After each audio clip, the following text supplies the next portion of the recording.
yetu yetu liye mbinguni, yetu yetu amina Baba, yetu yetu liye jina lako litukuzwe. Baba yetu yetu liye mbinguni, yetu yetu amina Baba, yetu yetu liye jina lako litukuzwe. Shalom semuanya, kembali lagi bersama Ronald Simanjuntak di pelajaran agama Kristen. Mari kita puji Tuhan dari lagu berikut ini.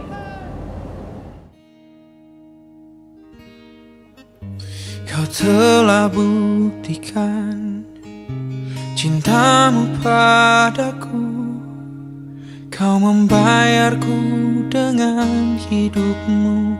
Ku bersyukur yang ada padaku, semuanya milikmu. Ku persembahkan seluruh hidupku di mezbahmu. Hanya kau yang menjadi tempat jawaban, hanya kau tempatku berharap. Berjalan bersamamu, ku takkan goyah, sebab tangan kasih-Mu tersedia bagiku. Selamanya kau ku cinta.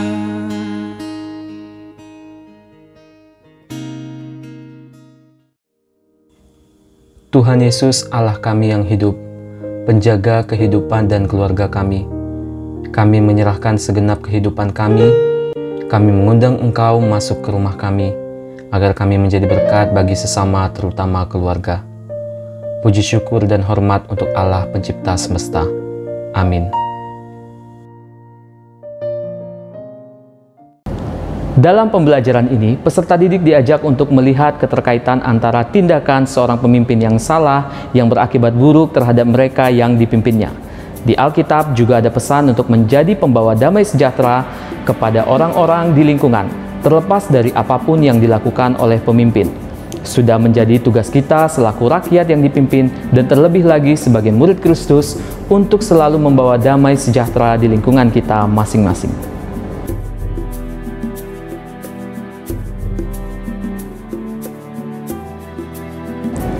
Hal buruk yang terjadi di Indonesia adalah maraknya korupsi yang dilakukan di berbagai bidang oleh pemimpin di berbagai jenjang. Seharusnya pemimpin yang baik adalah yang mengantarkan rakyat yang dipimpinnya mencapai kesejahteraan, bukan malah menumpuk kekayaan untuk dirinya sendiri. Ketaatan beribadah bukan hanya nampak dalam seringnya beribadah di gereja, melainkan juga perlu ditunjukkan dalam perilaku bermasyarakat, berbangsa, dan bernegara yang baik. Peserta didik diajak untuk memahami bahwa salah satu hal yang dapat dilakukan sebagai warga negara yang baik adalah menjaga agar keadilan dan kebenaran tetap ditegakkan di negara kita. Pemahaman tentang pentingnya menjalankan komitmen selaku murid Kristus, khususnya sebagai pembawa damai sejahtera, inilah yang ditanamkan kepada peserta didik.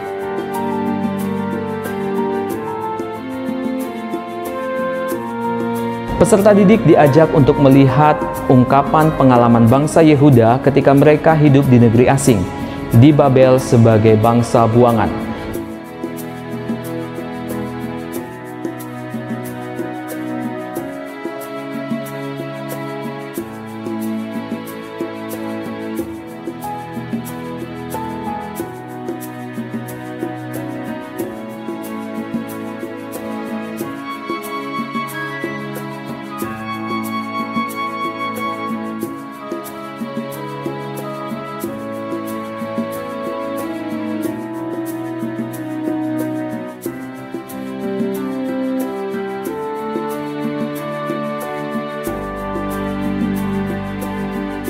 Pembuangan ke Babel adalah sebuah peristiwa traumatis dalam sejarah bangsa Yahudi. Kerajaan mereka hancur. Demikian juga bait suci di Yerusalem. Tanpa bait suci mereka tidak dapat lagi beribadah kepada Tuhan Allah mereka. Mereka bersedih hati karena tidak memiliki tanah air. Mereka merasa terhina karena diserahkan ke tangan bangsa kafir, bukannya melayani Allah di bait Allah yang kudus. Mereka menderita terutama karena mereka sadar bahwa keberadaan mereka di negeri asing itu terutama sekali disebabkan oleh dosa-dosa mereka.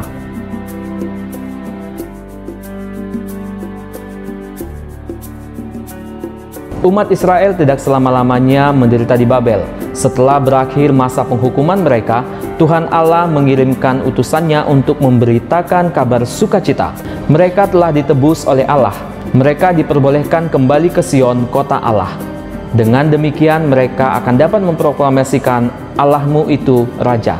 Ini berarti sukacita umat Allah hanya dapat terjadi apabila mereka mengakui bahwa Allah itu adalah Raja.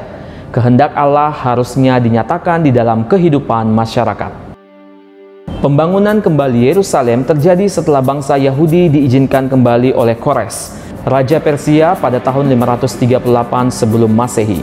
Pada tahun 464 sebelum Masehi, Artasasta naik tahta sebagai raja di Persia. Ia mempunyai seorang juru minuman yang berdarah Yahudi bernama Nehemia.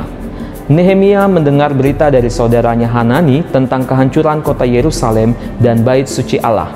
Mendengar kabar buruk itu, Nehemia merasa sangat sedih.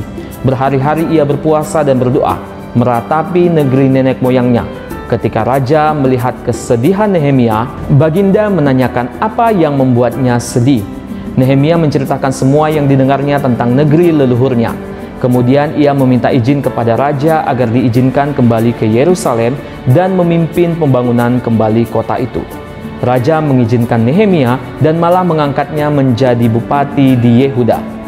Apa arti tindakan Nehemia ini? Keputusannya untuk kembali ke Yehuda dan membangun kembali negeri leluhurnya tentu membutuhkan pengorbanan besar pada pihak Nehemia. Ia harus meninggalkan sebuah jabatan yang sangat baik di istana raja.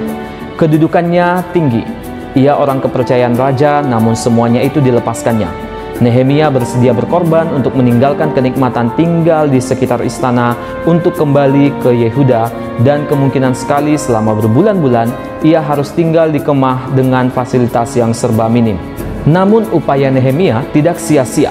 Yerusalem dibangun kembali. Bangsa Yahudi kembali ke tanah air mereka dan memulai hidup yang baru. Akan tetapi semuanya itu hanya dapat terjadi lewat kerja keras dan pengorbanan, bukan dengan berpangku tangan. Sebuah bangsa acap kali mengalami krisis kehidupan karena tidak melakukan kehendak Allah. Kehendak Allah itu adalah hidup berkeadilan, kesediaan setiap anggota masyarakat untuk berkorban. Para pemimpin haruslah melakukan tugasnya sebagai pemimpin, mendidik generasi muda untuk menggantikannya, memberikan teladan yang baik. Bila ini terjadi, maka bangsa akan mengalami damai sejahtera.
Kabar baik datang pada awal tahun 2014 ini ketika pemerintah Indonesia mengeluarkan Kartu Jaminan Nasional Kesehatan yang merupakan kartu yang dapat dipakai di puskesmas dan rumah sakit agar biaya pemeriksaan dokter, pembelian obat, dan fasilitas medis lainnya serta perawatan inap tidak lagi mahal karena dibantu oleh pemerintah Republik Indonesia. Di tengah-tengah kondisi seperti ini kita masih memiliki harapan, sama seperti bangsa Israel yang menaruh harapannya ketika mereka melihat pemberita kabar baik datang untuk menyampaikan berita pembebasan mereka dari negeri pembuangan di Babel. Betapa indahnya kelihatan dari puncak-puncak bukit kedatangan pembawa berita yang mengabarkan berita damai dan memberitakan kabar baik, yang mengabarkan berita selamat dan berkata kepada Sion, Allahmu itu Raja.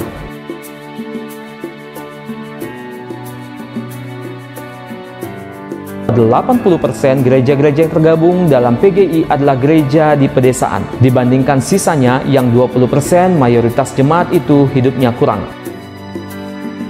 Jadi tantangannya adalah menjembatani kesenjangan antara gereja kaya dan gereja miskin. Diharapkan supaya gereja-gereja kaya di kota kita bisa membantu gereja-gereja miskin, terutama berada di daerah-daerah terpencil. Sebetulnya yang perlu dilakukan agar bantuan-bantuan itu tidak bersifat konsumtif adalah memotivasi dan membangkitkan kemampuan jemaat lokal.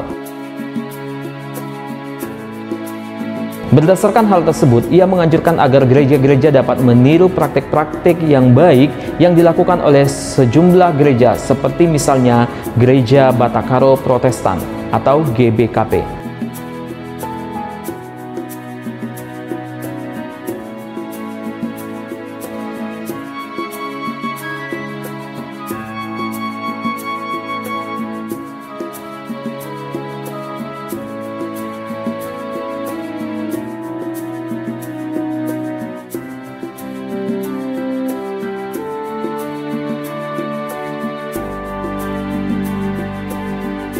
Kita masih dapat menemukan banyak contoh lain tentang tindakan-tindakan konkret yang dilakukan oleh gereja untuk mengatasi krisis kehidupan bangsa kita saat ini.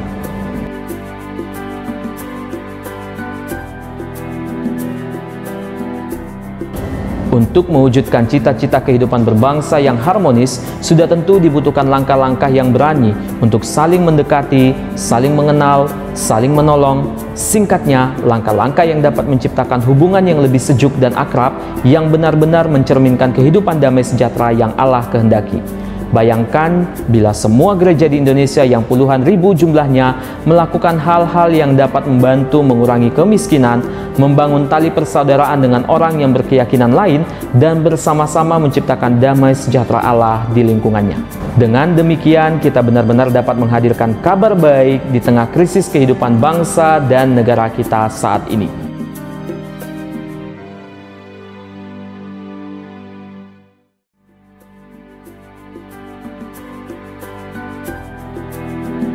Sebagai umat Kristen di Indonesia, kita semua terpanggil untuk menghadirkan damai sejahtera Allah. Damai sejahtera yang tidak bisa dihadirkan hanya melalui doa saja, melainkan melalui tindakan-tindakan konkret.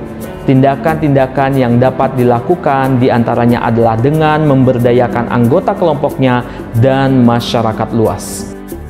Selain itu, kita juga harus membangun kerjasama dengan umat agama lain dengan komitmen membangun sebuah komunitas yang terbuka untuk semua orang. Orang muda Kristen perlu mengembangkan kepemimpinan Kristen yang sedia berkorban demi orang lain sesuai dengan teladan Kristus. Demikianlah pelajaran kita hari ini. Sampai jumpa di materi selanjutnya. Shalom, Tuhan Yesus memberkati. Baba yetu yetu liye binguni yetu yetu amina. Baba yetu yetu liye jina lako litukuzwe. Baba yetu yetu liye binguni yetu yetu amina. Baba yetu yetu liye jina lako litukuzwe. Tuhan Maha Kuasa, Engkau sudah menciptakan manusia untuk kemuliaan-Mu. Ajarkan kami untuk melayani-Mu melalui kebebasan berkarya dan menyuarakan pendapat demi menegakkan keadilan. Anugerahkan keberanian untuk melakukan yang benar, membawa kebaikan kepada sesama kami. Jauhkan dari godaan untuk mementingkan diri sendiri dan kelompok kami. Sebaliknya, kobarkan semangat kami untuk memerangi mereka yang lalim dan menindas. Biarlah kami mampu memancarkan cinta kasih-Mu yang menerangi kedurjanaan, sehingga menghadirkan kehangatan bagi yang merindukan-Mu. Demi Tuhan kami, Yesus Kristus, kami naikkan doa ini. Amin.